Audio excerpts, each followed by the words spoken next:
Hi hello నమస్తే welcome to Aadya TV. ప్రస్తుతం మనతో పాటు సోషల్ యాక్టివిస్ట్ మమతా గారు ఉన్నారు. ఆవిడతో మాట్లాడదాం. నమస్తే అండి. నమస్తే అండి. అంటే ఇప్పుడున్న లేటెస్ట్ జనరేషన్ అమ్మాయిలు కూడా చాలా మంది ఇప్పుడు ఇక్కడ సిటీకి వచ్చి అంటే ఒకసారి వాళ్ళు విలేజ్ లో పెరుగుతారు, సడన్ గా సిటీ అట్మాస్ఫియర్కి వచ్చేసరికి వాళ్ళు అక్కడ ఉన్న ఫ్రెండ్స్ వాళ్ళు లేకపోతే ఏదో డైవర్షన్ వస్తుంది ఖచ్చితంగా. అంటే ఇది ఎలా చూడొచ్చు అంటే ఇప్పుడున్న దీని వల్ల కూడా కొన్ని రేప్ ఇన్సిడెంట్స్ కూడా రావడం జరుగుతుంది. అట్లా కూడా ఈ వ్యసనాలకు అలవాటు అవుతున్నారు. సో వాళ్ళకి ఏంటంటే ఇప్పుడు మీరు అన్నట్టుగా రూరల్స్లో నుంచి వచ్చిన అమ్మాయిలకి అదొక ఇప్పుడు మూవీస్లో అట్లా అంతా చూసి వాళ్ళు ముందే ఊహించుకుంటారనమాట. అంటే సిటీ అంటే ఓకే పెద్ద మేడలు, షాపింగ్ మాల్ కంపల్సరీ వెళ్ళాలి, అయ్యో లేకపోతే వీళ్ళు మన ఊర్లో నుంచి వచ్చారని ఎగతాళి చేస్తారు. యూ వోంట్ బిలీవ్, నా ఫ్రెండ్స్ అందరూ ఆల్మోస్ట్ ఇప్పుడు మనప్పుడు ఎలా ఉండేదంటే ఈ ఎంసెట్ కానీ ఏదన్నా ఏంటంటే ప్రతి డిస్ట్రిక్ట్ నుంచి ఆపర్చునిటీ వచ్చేది స్టూడెంట్స్కి. సో ఆల్మోస్ట్ చాలా డిస్ట్రిక్ట్స్ నుంచి స్టూడెంట్స్ వచ్చేవాళ్ళు. సో మా క్లాస్ కూడా అంతే, ఆల్మోస్ట్ అన్ని డిస్ట్రిక్ట్స్ నుంచి 60 మెంబర్స్ క్లాస్మేట్స్.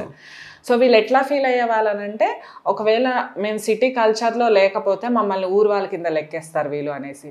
నేను సిటీలో పుట్టి పెరిగాను, నాకు అసలు ఎక్కడ తెలియదు. నేను సిటీలో పుట్టి పెరిగాను ఇక్కడే, నాకు ఇల్లు కాలేజే.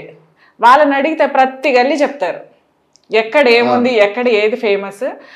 పలానా స్ట్రీట్కి వెళ్తే అక్కడ వాటర్ మిలన్ ఫేమస్, అక్కడ బాగా చేస్తాడు. పలానా ఈ స్ట్రీట్కి వెళ్తే పానీపూరి వాడు బాగా ఫేమస్, పలానా ఇక్కడికి వెళ్తే వాడు దోశ బాగా వేస్తాడు, ప్రతిదీ చెప్తారు.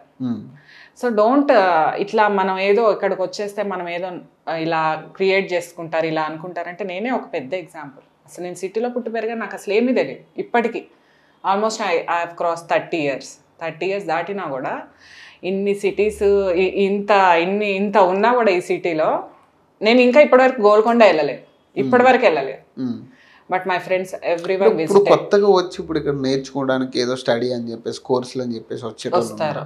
సో వాళ్ళు కూడా అంటే అక్కడ ఉన్న లొకాలిటీలో ఉన్న అమ్మాయిలు కూడా ఇప్పుడు డ్రెస్సింగ్ స్టైల్ మార్చుకోవడం కానీ ఇవన్నీ చాలా చూస్తున్నాం. అంటే అంటే ఎట్లా కంట్రోల్ చేయడం ఎట్లా అది అంటే ఎట్లా దీనికి డైవర్షన్ అవ్వకుండా ఉండాలంటే స్వతహాగానే రావాలి. పేరెంట్స్ కూడా చెప్పాలి. వాళ్ళైతే పెద్దవాళ్ళు అయి ఉంటారు, వాళ్ళు తిరిగి ఉంటారు, వాళ్ళ లోకాన్ని చాలా చూసుంటారు.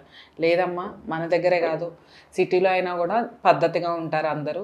ఇది ఇలా వేసుకోవడం వల్ల నువ్వు ఏదో సిటీలో అమ్మాయి సిటీలో వాళ్ళతో కలిసి ఉంటావు లేకపోతే నన్ను నామోషిగా చూస్తున్నారని ఫీల్ అవ్వకూడదు.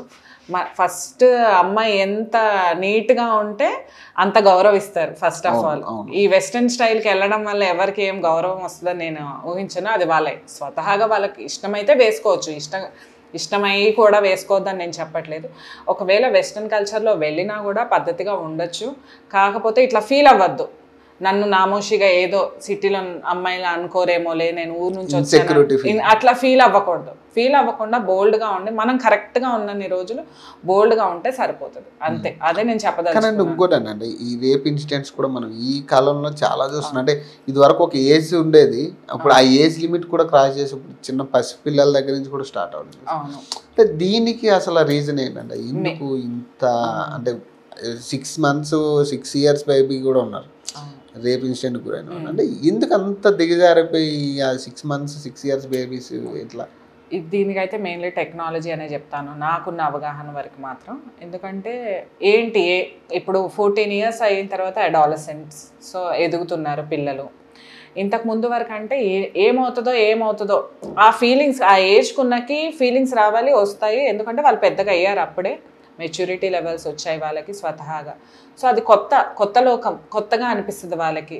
పెద్దవాళ్ళ మీద గౌరవం తగ్గిపోయే స్టేజ్ అది. అది లెసన్ కూడా ఉంటుంది మనకు స్కూల్లో, అది కూడా చెప్తారు. స్కూల్లో అదొక లెసన్ పెట్టారు. అడాలసెన్స్ వచ్చినప్పుడు పేరెంట్స్కి వ్యతిరేకంగా వెళ్తే, ఎందుకంటే వాళ్ళకి తెలివి వచ్చింది అప్పుడే. సో వాళ్ళకి తెలుస్తాయి అచ్చా ఇదన్నమాట. అప్పటి వరకు ఏంటి, పేరెంట్స్ మదరే నా హీరోయిన్, మా ఫాదర్ నా హీరో, వాళ్ళు చాలా గొప్పవాళ్ళు, వాళ్ళకి చాలా విషయాలు తెలుసు అని అనిపిస్తుంది మెచ్యూరిటీ రానంత వరకు. వన్స్ 12 years దాటినప్పటి నుంచి అడాలసెన్స్, సో అప్పటికి మెచ్యూరిటీ వస్తుంది వాళ్ళకి. సో అప్పటికి తెలుసుకుంటారు అచ్చా ఇది కాదు అంటే. మమ్మీకి డాడీకి తెలియని విషయాలు కూడా చాలా ఉన్నాయి. అప్పటి నుంచి వ్యతిరేకత స్టార్ట్ అవుతుంది పేరెంట్స్కి పిల్లలకి. But that age is very important. అప్పుడు చాలా ఇంపార్టెంట్ ఆ ఏజ్ అనేది. అప్పుడు మనం వాళ్ళని ప్రేమగా తీసుకొని వాళ్ళకి అర్థమయ్యేలా మనం ఇంకా ఆ విషయాలు తెలియజేస్తే and people are very intelligent, kids are very smart, వాళ్ళు అర్థం చేసుకుంటారు డెఫినెట్గా. అండ్ 10th క్లాస్లో ఇంటర్లో కూడా వాళ్ళ క్లాసెస్ పెడుతున్నారు ఇప్పుడు, గవర్నమెంట్ చెప్పారు. మేల్స్కి కానీ ఫీమేల్స్కి కానీ ఒక క్లాస్ కండక్ట్ చేసి ఏంటి వాళ్ళ ఫీలింగ్స్ ఏంటి, ఎట్లా డెవలప్ అవుతాయి ఏంటి అనేసి.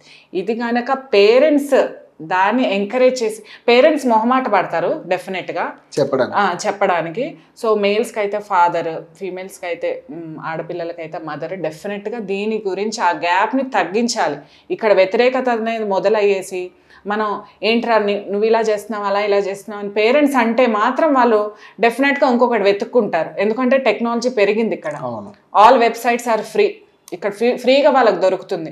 సో వాళ్ళు డెఫినెట్గా డైవర్ట్ అయ్యే ఛాన్స్ ఉంటుంది. అది కూడా చెప్పాలి పేరెంట్స్, ఫీలింగ్స్ ఇది ఇక్కడ ఇలా అవుతుంది, నువ్వు ఇప్పుడు మెచ్యూర్ అవుతున్నావు, సో నీకు ఫీలింగ్స్ డెఫినెట్గా వస్తాయి, ఇలా ఇలా ఉంటుంది అని చెప్పి వాళ్ళు ఎంత వీలై. ఎందుకంటే పేరెంట్స్ కన్నా ఎక్కువ అయితే ఎవరు చెప్పరు, టీచర్స్ కూడా బయట వాళ్ళు కాబట్టి మొహమాట పడవచ్చు. పేరెంట్స్ ఆ గ్యాప్ని కనుక ఫిల్ చేస్తే then everything will be success. And బాయ్స్కి చెప్పాలి డెఫినెట్గా, అమ్మాయిలు ఎంత సెన్సిటివ్, ఎంత అపురూపంగా పెరుగుతారు చిన్నప్పటి నుంచి. సో ఎవ్రీ ఉమెన్ని ఎంత రెస్పెక్ట్ చేయాలి, అది పెద్దవాళ్ళు కానీ ఎల్డర్స్ కానీ యంగర్స్ కానీ నీ తోటి వాళ్ళని కానీ ఎట్లా చూడాలి, నువ్వు ఎంత సెన్సిటివ్గా వాళ్ళు బ్రాటప్ అయి ఉంటారు, వాళ్ళకి ఎంత రెస్పెక్ట్ ఇవ్వాలనేది డెఫినెట్గా మేల్ చైల్డ్కి అయితే చాలా చెప్పాలి. అది గనక ఆ గ్యాప్ని ఫిల్ చేసేస్తే parents, society will be wonderful. అక్కడ గ్యాప్ ఫిల్ చేయకుండా టైం దొరకట్లేదు అంటే మాత్రం మెయిన్ డైవర్షన్ అదే. అక్కడ ఫీలింగ్స్ని మనం ఎవ్వరం, అది ఉడికి రక్తం, మనం అక్కడ కంట్రోల్ చేయలేము కూడా ఫీలింగ్స్. దానివల్ల మీరు అన్నట్టుగా ఇవన్నీ అయ్యే ఛాన్సెస్ ఉంటాయి. 6 years కిడ్ అంటే ఇమాజిన్ ఎంత దారుణం అసలు. చిన్నపిల్లలు కూడా వదలట్లేదు కరెక్ట్ అసలు, అది చాలా దారుణం. Thank you.